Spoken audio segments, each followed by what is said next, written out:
해보겠습니다.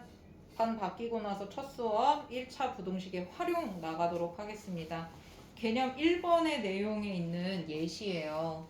1차 부동식의 활용을 어떻게 풀어야 되는가. 첫 번째, 문제의 뜻을 파악하고 구하려고 하는 것을 미지수 x로 놓는다. 구하려고 하는 것 밑줄.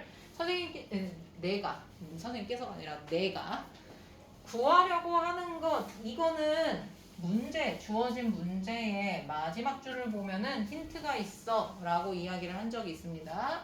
연필은 최대 몇 자루까지 살 수 있을까? 마지막에 물어본 거, 구하고자 하는 거 마지막 줄에 있습니다. 웬만하면. 그래서 연필을 x로 두시면 됩니다. 마지막에 물어본 거 얘가 x겠구나 라고 설정을 해주신다 이겁니다. 구하려고 하는 것을 미지수 x로 놓는다. 됐죠? 두 번째, 1차 부등식을 세운다. 식을 세운다. 와, 진짜 내가 이래가지고 그때 1차 방정식에서도 그냥 식을 세운다라고 써져 있는 거 너무 이거 무책임하지 않니? 이랬던 적이 있어.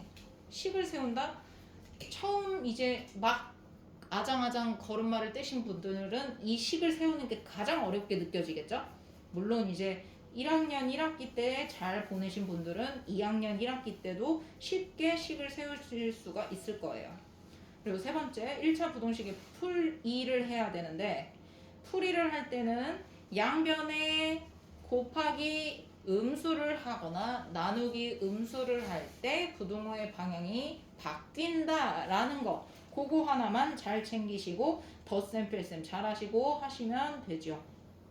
그리고 확인하기 이거는 뭐예요? 검산이죠, 검산.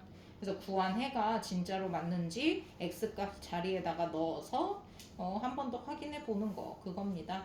자, 그래서요 주어져 있는 예시가 한 개에 2,000원 하는 필통 하나랑 한 자루에 800원 하는 연필을 사려고 한대. 근데 전체 가격이 10,000원 미만 동글. 미만 하면은 뭐예요? 이 만이라는 숫자를 포함해요? 포함하지 않아요? 크거나 같다 중에서 얘보다는 작아야겠죠. 그래서 만보다는 작은 모양이 돼야 되는구나. 요런 느낌. 여기에 식이 오고 만보다는 작아야 돼. 이런 느낌으로 식이 세워지는구나. 라고 유추해 볼 수가 있어요.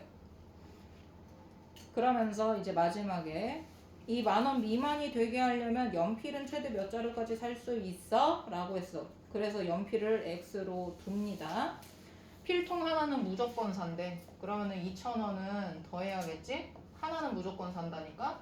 근데 연필 하나를 사면은 x, 두 개를 사면은 x 더하기 x니까 2x, 세 개를 사면은 x 더하기 x 더하기 x니까 3x 이런 식이잖아. 뭐래? 너 뭔 말했니? 근데 그 연필을 내가 몇 개를 사는지는 몰라. 근데 800원이야. 그러면은 800x겠죠? 이 자리에 이제 한 자루, 두 자루, 세 자루 이렇게 들어가야 되니까. 제가 말을 잘못했어요. 1x, 2x, 3x 아니에요. 요 자리에 이제 한 자루를 사면은 1이 들어가고, 두 자루를 사면은 2가 들어가고, 세 자루를 사면은 3이 들어가고, 이렇게 되는 거죠. 근데 이게 다 더했을 때 그 가격이 10,000원 미만이래요. 10,000원이 넘으면 안 되는 거예요. 같아서도 안 돼요. 그래서 식을 풉니다. x 항만 남기고 넘깁니다. 만에서 2,000을 빼요. 8,000. 양쪽을 800으로 똑같이 나누면 순수한 x만 남아요. 얘는 약분돼서 사라져요. 얘도 약분됐어요. 10개. 10개보다는 작아야 되니까 여기에 올 수 있는 게 9자루, 8자루, 7자루 이런 식으로 되겠죠? 근데 최대로 몇 개를 살 수 있을까? 라고 했으니까 9자루 이렇게 이야기를 하면 된다 이겁니다. 됐을까요? 자, 그러면 1-1번부터 1-3번까지는 설명 위주로 해보도록 하겠습니다. 1-1번에 어떤 수에 2를 더한 수의 세배래. 이거는 말 하나하나를 따라가야 돼. 어떤 수를 x로 두기로 했어? 어떤 수에 2를 더한 그 수. 그 수의 3배 이렇게 가야 돼. 얘는 27보다 작거나 같다. 27보다 얘가 작거나 같다. 이렇게 두시면 됩니다. 그리고 나서 1차 부등식을 풀어볼게요. 분배 법칙 합니다. 3x 플러스 3이 6, 27 플러스 6을 이항합니다. 3x 21 x 양쪽을 3으로 나누니까 부동호의 방향은 영향을 주지 않아. 이렇게 x는 7보다 작거나 같다입니다. 근데 이 중에서 가장 큰 수, x자리에 올 수 있는 가장 큰 수는 누구야? 같다 하는 7이잖아. 그래서 최종은 다 7 이렇게 해주시면 됩니다. 식을 쓰시오. x의 해를 구하시오. 1차 부등식의 해를 구하시오. 이러면은 여기까지 일단은 마무리를 해주시고 x자리에 올 수 있는 가장 큰 수를 쓰시오 하면 7로 쓰시면 됩니다. 또 1-2번도 같이 해보자. 이것도 말로 한번 써볼게요. 안 지우고 여러분들 여기에다 해볼게요. 어떤 자연수의 3배에서 어떤 자연수는 우리 아직 모르잖아. 그리고 마지막에 가장 작은 자연수를 구하셔야 했으니까 자연수를 x로 넣어보자. 자연수를 x로 둘 거야. 그래서 얘의 x의 3배를 한 다음에 6을 뺐대. 이렇게 나타낼 수 있겠지? 근데 처음 그 자연수의 2배에 2를 더한 것보다 크대. 얘가 크다. 크거나 같다 아니니까 이렇게 하면 되지. 자, 다시 이거를 말로 되어 있는 것을 식으로 우리가 이제 그 영어 지문을 독해하듯이 독해를 해나가는 거야.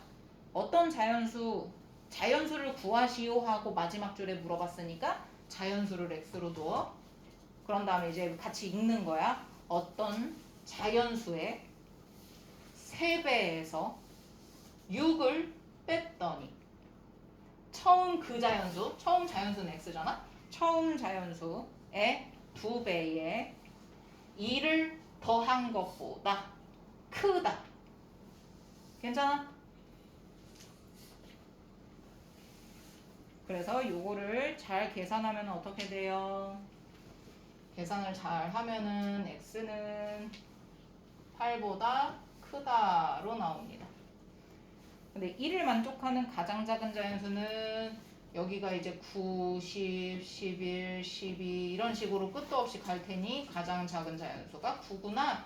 아, 정답은 9입니다. 이렇게 쓰시면 되는 겁니다.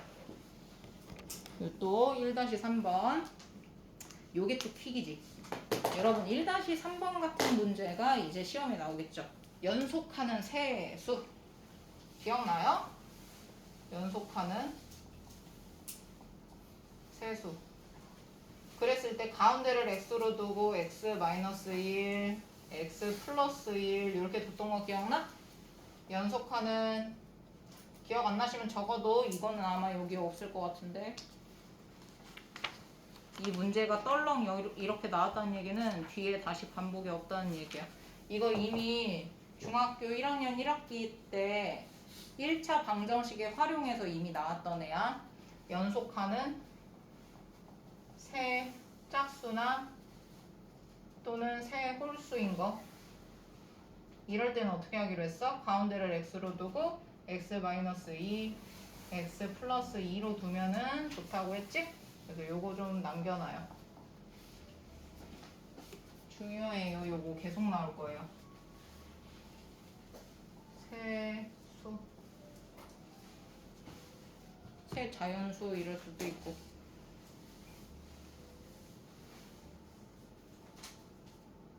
그래서 요거를 가져다가 쓰는 겁니다. 연속하는 세 자연수의 합이 72보다 작대. 연속하는 세 수는 요걸로 가라고 했지? 그래서 x-1 얘하고 더해. 3개를 더한대. 이렇게 이 더한 그 수가 72보다 아이고 이건 크다다. 작다. 이렇게 가야 돼. 얘가 72라는 수보다 작아야 돼. 근데 이거는 우리가 이렇게 가운데 숫자를 x로 둔 이유는 더했을 때 계산이 편하게 하려고 했던 거 기억나? 이거 무조건 뭐야? 얘도 싹 다 더하면 3x, 얘도 싹 다 더하면 3x. 그래서 3x는 72보다 작아요. 양쪽을 3으로 나눠요. x는 24입니다. 그래서 이 중에서 가장 큰 자연수라고 했으니 자 봐봐잉. 이제 이 중에서 24보다는 가장 가깝게 큰 게 누구야? 23, 22, 21 이런 식으로 여기에 와야 되니까 23이라는 숫자네? 그러면 여기에다가 23을 넣어.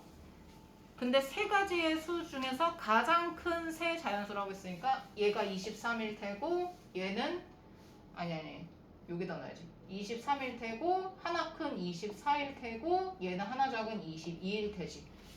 그래서 세 개의 숫자를 다 쓰라고 했으니까 22, 23, 24 이렇게 해주시면 됩니다. 요 연속하는 세수, 세짝수, 세홀수 요거는 기억을 꼭 해주세요. 자, 요 얘기 조금만 첨가할게요. 이거 있잖아 1-3번 이 x자리에는 24보다 작으면 되니까 1을 넣어도 상관없어. 그러니까 얘가 1이라면은 얘는 0, 1, 2 이런 식으로 돼도 상관이 없다는 거야. 그런데 문제 마지막 줄에 뭐라고 돼 있어? 들어갈 수 있는, 연속될 수 있는 그 세 개의 자연수 중에서 가장 큰 세 자연수를 구하시오 이랬단 말이야. 그러니까 x값의 범위를 풀었을 때 1차 부등식의 해 중에서 x값으로 들어갈 수 있는 수가 가장 큰 애를 집어넣어야 된다는 거. 그래서 24의 가장 근처에 있는 게 누구야? 23이잖아. 그래서 23으로 세팅하고 그보다 하나 작은 거, 그보다 하나 큰 거를 설정해서 답으로 쓰시면 된다 이 말이에요. 좋아요. 진도교재 67쪽에서 표가 그려져 있는 건요 사실 여러분들이 이제 처음 푸는 거니까 약간의 틀을 준 거예요. 그죠? 그 1차 방정식에 활용했을 때처럼. 근데 실제로 만약에 식을 세운다 하면은 2-1번 같은 경우에는 한 개에 800원인 지우개와 한 개에 1000원인 자를 합하여 16개를 사려고 한다. 근데 자를 x개 사려고 할 때 라고 하면은 자를 x로 두고 16개 중에서 지우개는 x개만큼 자를 x로 뒀으니까 x개만큼 제외를 해줘야죠. 16-x개가 지우개가 되는 거죠. 자 여기까지 넣었죠? 그러면은 지우개는 하나에 800원이라고 했으니까 지우개가 800 16개 중에서 자를 x로 뒀으니까 그 자를 뺀 것만큼 얘가 지우개가 되는 거고 자는 하나에 1000원이라고 했으니까 1000x가 되는 거죠. 근데 전체 금액이 얘랑 살 때 두 개를 산대. 그러면 더해줘야겠지? 지우개 가격이랑 자의 가격을 더해줘야겠지? 그런 다음에 거기에서 얘가 넘지 않아. 이하가 된대. 이하는 15,000원이 돼도 된다는 거야. 그래서 15,000원이 돼도 되고 작아야 돼. 이 이하니까. 그래서 요거를 계산을 하면은 어떻게 돼요? x의 범위가 11개야. 그래서 자를 최대 몇 개를 살 수 있어? 갖다가 포함이 되어 있으니까 11개 이렇게 되는 것이고 얘가 2-1 그리고 2-2번 지금 시간이 없어서 2-2번 같은 경우에는 장미를 x송이 산다고 하자라고 했어. 그러면 장미가 x면은 국화는 장미랑 국화랑 합쳐가지고 20송인데 국화는 그 장미만큼은 빼줘야 될 거 아니야. 장미를 x로 두재. 그러면 국화는 이렇게 둘이 더해서 20송인데 얘는 20에서 장미 x만큼 빼줘야 되지 않겠어? 그지? 그 다음에 어떻게 해? 각각의 가격을 매겨야지. 근데 얘는 전체 금액이 조금 까다롭게 나왔어. 전체 금액이 13,600원 미만이래. 미만이면은 얘랑 똑 닮아서 같다가 있으면 돼, 안 돼? 안 돼. 얘보다는 무조건 작아야 돼, 가격이. 그래서 국화 한 송이, 장미 한 송이 가격이 몇이요? 장미 같은 경우에는 800원이래. 그러면 800x. 얘랑 더해줘야 돼. 국화 한 송이 얼마요? 600. 600인데 괄호 쳐줘야지. 20개 중에서 장미 뺀 만큼 이렇게. 그래서 얘를 계산을 예쁘게 하면 어떻게 돼? x는 8보다 무조건 작아야 돼 하니까 가장 가깝게 있는 거 7송이를 살 수 있어. 이렇게 가야지. 단위까지 이쁘게 써주면 좋고잉. 자, 이렇게 정리해 주세요. 오늘 여기까지 할게. 그리고 내일 이어서 3-1번부터 또 설명하겠습니다. 활용은 하나하나 다 설명하고 넘어갈게요. 끝.